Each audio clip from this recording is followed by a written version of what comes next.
Hello, नमस्कार, कैसे हैं आप सब लोग? तो उम्मीद है अच्छे होंगे। आज हम बात करेंगे कि जो बंदे गवर्नमेंट की तैयारी कर रहे हैं, जो लोग लगे हुए हैं तैयारी करने के लिए, उनके लिए शुभकामनाएँ और अच्छे से अपनी तैयारी करो और बहुत बढ़िया है स्कोप अगर गवर्नमेंट में अगर जाना है, गवर्नमेंट जॉब के अंदर जाना है, बहुत अच्छा अच्छा स्कोप है। और एक चीज़ मैं ये कहना चाहूँगा कि अगर गवर्नमेंट की तैयारी आप कर रहे हैं ना, तो आप डायरेक्ट बड़े पेपर की तैयारी मत करो, आप छोटे पेपर से शुरू करो। छोटे पेपर से शुरू करोगे, आप मान लो अगर आप बहुत बड़े स्टेट लेवल या फिर सेंट्रल लेवल की तैयारी कर रहे हैं, सेंट्रल लेवल के लिए अगर तैयारी कर रहे हैं, तो मेरा मानना ये है जो नए बच्चे हैं या जो पुराने भी हैं, जिनको 3-4 साल हो गया और उनका ऊपर वाला अगर जो है उनको कामयाबी नहीं दे रहा है या फिर जो है वो कहीं न कहीं स्ट्रगल कर रहे हैं, उनके लिए है कि अगर मान लो अगर तुम्हारा पेपर अगर सेंट्रल गवर्नमेंट के लिए अगर नहीं निकल रहा है, तो आप स्टेट लेवल के लिए तैयारी करें। आप अपने डिस्ट्रिक्ट लेवल के लिए तैयारी कर सकते हैं, ठीक है? और आप कहीं न कहीं उस चीज़ में सक्सेस हो जाएँगे, जहाँ तक मुझे उम्मीद है, ठीक है? क्योंकि अगर जो है 3, 4, 5 घंटे भी आप अगर अपने डिस्ट्रिक्ट लेवल के लिए, स्टेट लेवल के लिए अगर पढ़ते हैं, ठीक है? एक छोटा-सा पेपर पहले क्रैक करो। छोटा पेपर क्रैक करने का मतलब क्या होता है कि आपको एक जो है फिक्स इनकम आपकी जनरेट होनी शुरू हो जाएगी। जब आपकी फिक्स इनकम जनरेट होनी शुरू हो जाएगी ना, तो उसके बाद फिर आपके ऊपर मेंटली कोई प्रेशर नहीं रहता है। आप किसी के ऊपर डिपेंड नहीं रहते हैं, ठीक है? आप अपना जो है इनकम अपना चलाते रहते हैं और जब आप अपनी इनकम चलाते रहते हैं, तो आपका क्या होता है कि आपका जो मोटिवेशन होता है ना, वो बढ़ जाता है। क्यों? क्योंकि आपका स्ट्रेस तो है ही नहीं आपको, ठीक है? स्ट्रेस जब है नहीं, तो फिर आपका कहीं न कहीं आपको उस चीज़ में स्ट्रगल करने की ज़रूरत नहीं पड़ेगी, ठीक है? अगर आप मान लो एक स्टेट लेवल में आप पटवारी की अगर तैयारी कर रहे हैं या फिर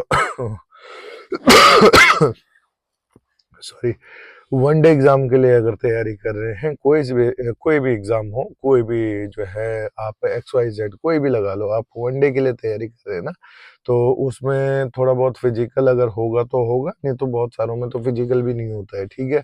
आप वन डे एग्ज़ाम और उसमें कुछ नहीं होता है, ठीक है? नॉर्मल एक आपको 1 दिन में पेपर क्लियर करना होता है, रिज़ल्ट भी आ जाता है और आपको तैयारी अच्छे लेवल की करनी है ताकि आपका उसमें जो पॉइंट्स हैं वो अच्छे बन जाएँ, जो उसमें मेरिट्स है अच्छी बन जाए, ठीक है? जो उसमें कट ऑफ है वो आप क्रैक कर पाएँ, ठीक है? तो आपका जो है एक बार सिलेक्शन अगर वन डे में हो गया, आप किसी भी अच्छे लेवल के लिए तैयारी कर सकते हैं, किसी भी अच्छे पेपर के लिए तैयारी कर सकते हैं।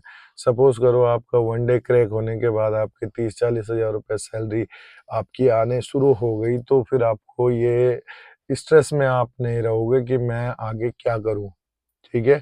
क्यों? क्योंकि आपको पता है कि आप वन डे तो आपने क्रैक कर दिया, आपके पास एक इनकम का सोर्स शुरू हो गया, उसके बाद फिर आप धीरे-धीरे अगर आप आईएएस वगैरह के लिए भी तैयारी करें, आप पीसीएस के लिए तैयारी करें, आप स्टेट स्टेट जो सिविल सर्विस होती है, उसके लिए अगर आप तैयारी करते हैं, तो आपके चांसेस बढ़ जाते हैं उस चीज़ को पास करने में। क्यों? क्योंकि आपके पास मेंटली प्रेशर नहीं है। लेकिन क्या होता है, कई बार क्या होता है ना, जब हम घरवालों के पैसे पे तैयारी करते हैं, तो 1 साल, 2 साल, 3 साल अच्छा लगता है। उसके बाद फिर कहीं न कहीं हम उस चीज़ को हम अपने जो है यहाँ से निकाल के फिर यहाँ तक ले आते हैं और जब हम यहाँ चीज़ों को जो है पहुँचाते हैं, क्योंकि फाइनेंशियल एक बहुत बड़ा इश्यू होता है। फाइनेंशियल इश्यू इतना बड़ा होता है कि आप सोच भी नहीं सकते कि फाइनेंशियल के चक्कर में आप कितने ज़्यादा डिप्रेस हो सकते हैं, ठीक है?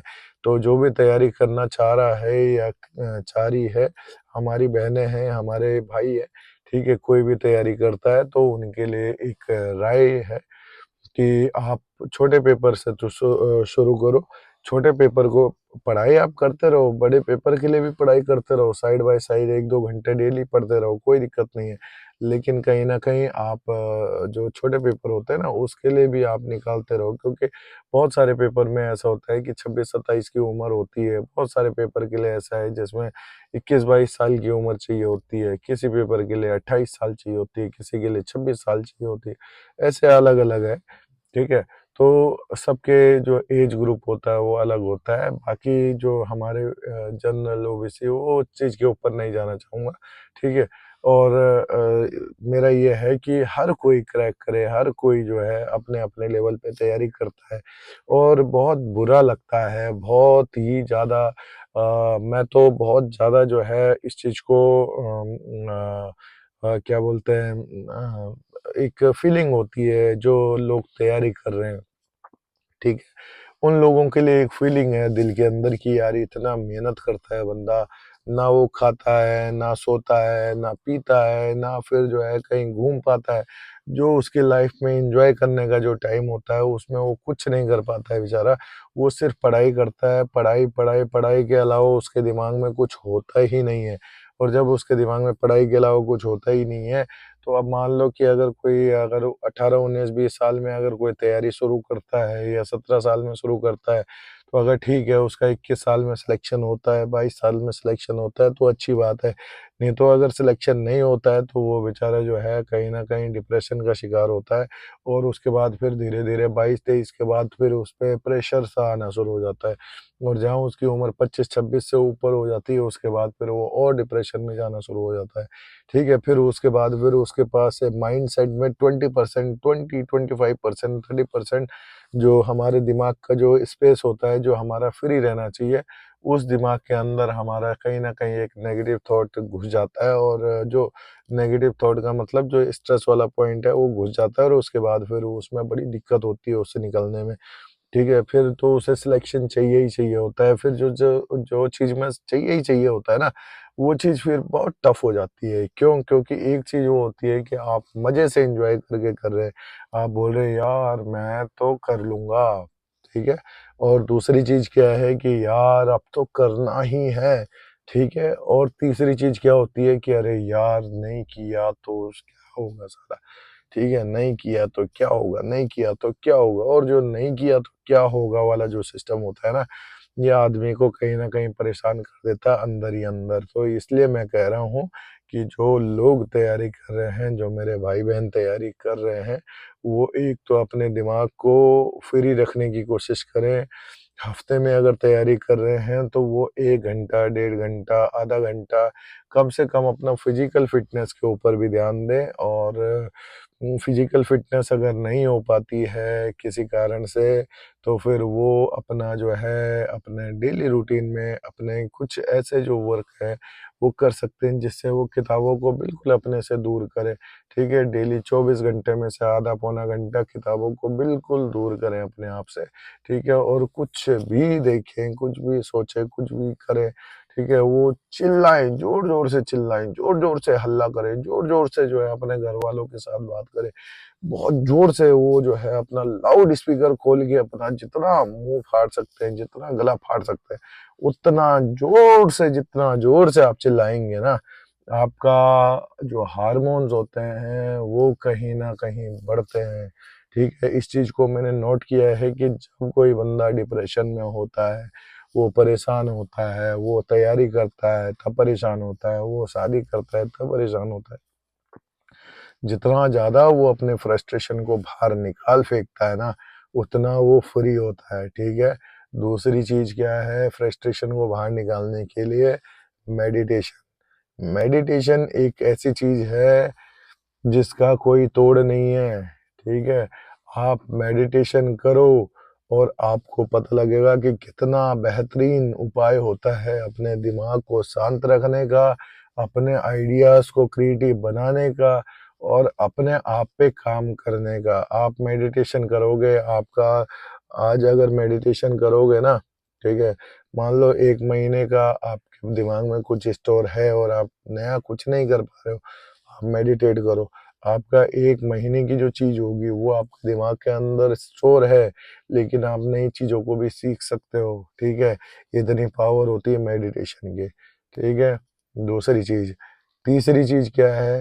आप फिज़िकल वर्कआउट में सबसे पहले तो मैंने ये बोल दिया कि जो मर्ज़ी करो, जो फर्स्ट पॉइंट है, हल्ला करो, शोर करो, ज़ोर-ज़ोर से गप मारो, ज़ोर-ज़ोर से हँसो।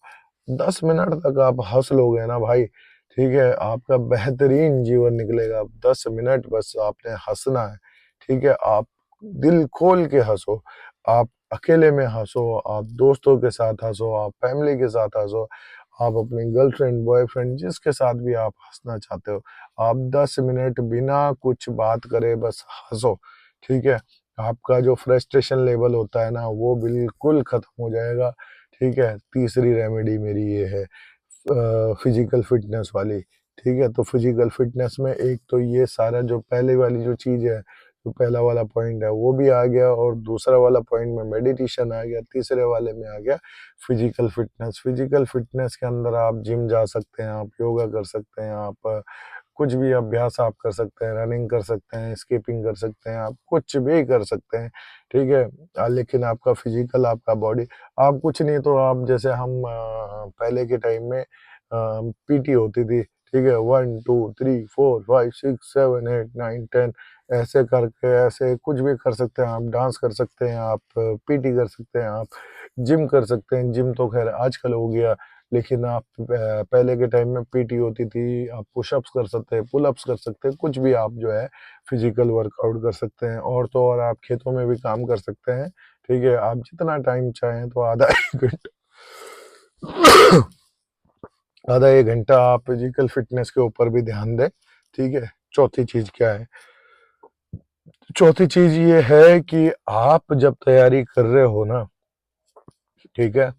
तो एक पॉइंट पकड़ो, आप अगर जीएस के लिए तैयारी कर रहे हैं, एक पॉइंट पकड़ो, एक पॉइंट से बस रीड करते रहो, रीड करते रहो, करते रहो, करते रहो, करते रहो, करते रहो, करते रहो, ठीक है? एक पॉइंट से रीड करो।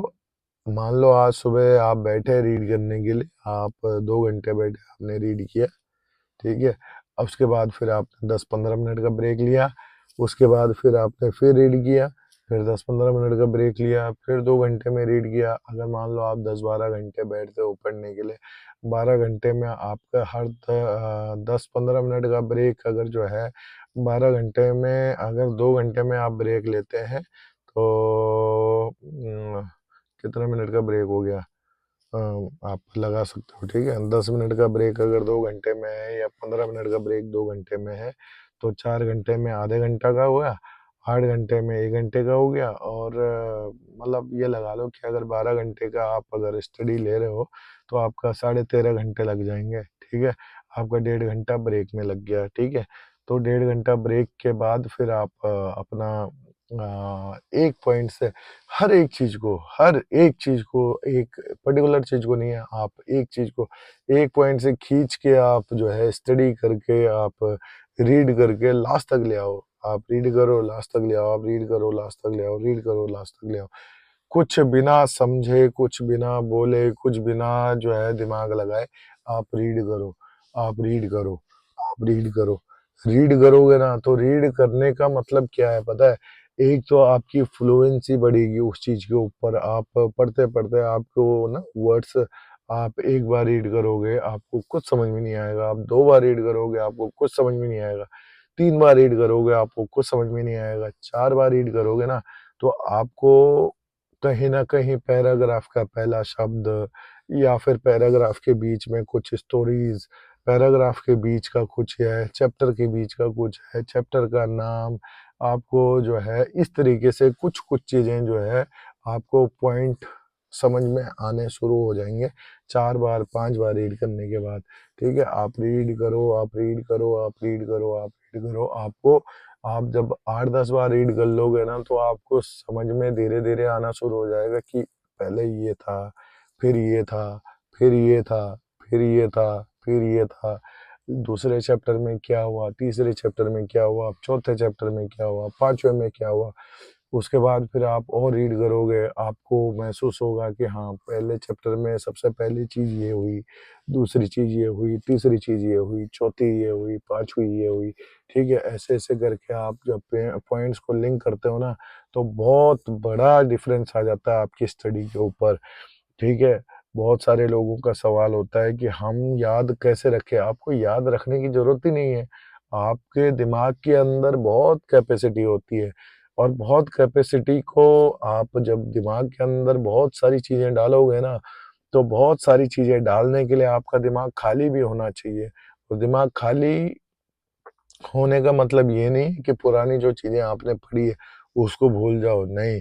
पुरानी चीज़ें खाली करने का मतलब ये है कि आपको पुरानी चीज़ें भी याद रखनी है, लेकिन नई चीज़ों के लिए जगह बनानी है। क्या करना है? नई चीज़ों के लिए जगह बनानी है, ठीक है?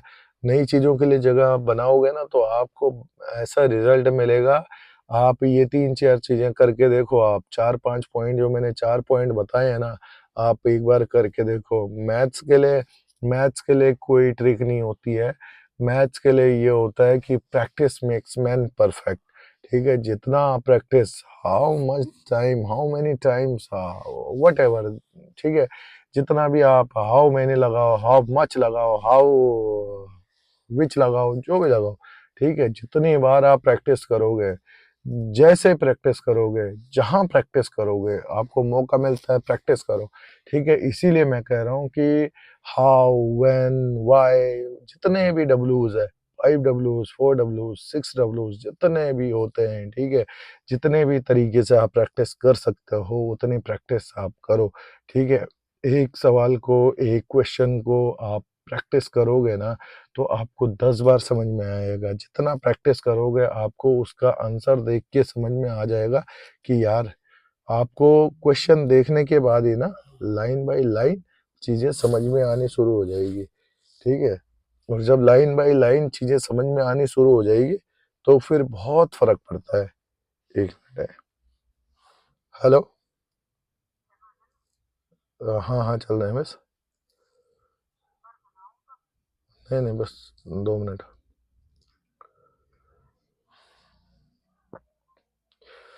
ठीक है? मैथ्स के लिए कोई शॉर्टकट नहीं होता है, ठीक है? शॉर्टकट किसी चीज़ के लिए नहीं होता है। मैंने क्या बोला है आपको? आप 1 बार रीड करो, 10 बार रीड करो, 10 बार रीड करने का क्या शॉर्टकट होगा भाई? ठीक है? 10 बार रीड करो, 15 बार रीड करो, 20 बार रीड करो, आपको समझ में आ जाएगा सारी चीज़ें। मैथ्स के लिए भी शॉर्टकट कुछ नहीं होता है, ट्रिक्स वगैरह कुछ चीज़ों के लिए अच्छी होती है, कुछ चीज़ें कितनी ट्रिक से याद करोगे? कितनी चीज़ें ट्रिक से याद करोगे यार? कितनी ट्रिक से याद करोगे? बाद में तो प्रैक्टिस ही होती है, जितना प्रैक्टिस करोगे उतना ट्रिक्स में कहीं न कहीं आपका दिमाग स्टक हो जाएगा, आप उलझ भी जाओगे और हो सकता है कि आप 100 में 1 हो, 2, 10 हो, 100 में 10 हो, ठीक है? मैक्सिमम 10 हो या 15 हो, ठीक है?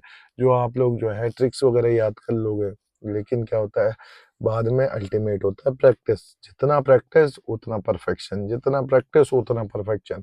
No matters how many times you practice, it will give you result. This is only a way. समझे? नहीं समझे? मतलब है रिजल्ट से, ठीक है? रिजल्ट से मतलब होता है, बाकी प्रैक्टिस से मतलब नहीं होता है। प्रैक्टिस आप जितना मर्जी उतना करो, ठीक है? बस आपको रिजल्ट जिस टाइम मिल जाएगा, बस वो ही आपका तरीका है, ठीक है? तरीका वही है जिसमें रिजल्ट मिल जाए। बाकी जय श्री राम, ठीक है? वीडियो अच्छा लगता है कमेंट करें, लाइक करें, और जो लोग तैयारी कर रहे हैं उन लोगों के लिए है कि आप अपना जो फोकस होता है ना, फोकस को सिर्फ चीज़ों को रिलेट करने पे लगाओ, चीज़ों को याद करने पे मत लगाओ, चीज़ों को अंडरस्टैंड करने पे लगाओ। पहले ये हुआ, फिर ये हुआ, फिर ये हुआ, फिर वो हुआ, फिर वो हुआ। कोशिश करो लिख के प्रैक्टिस करो, कोशिश करो प्रैक्टिस पे प्रैक्टिस करो, जितना प्रैक्टिस कर सकते हो। हर एक चीज़ के लिए अपना एक टाइम निकालो, खेलने के लिए, कूदने के लिए, घूमने के लिए, मस्ती के लिए। जीवन में मस्ती बहुत ज़रूरी होती है। बिना मस्ती के अगर आप पढ़ाई करना चाहोगे ना, नहीं होगी। क्यों?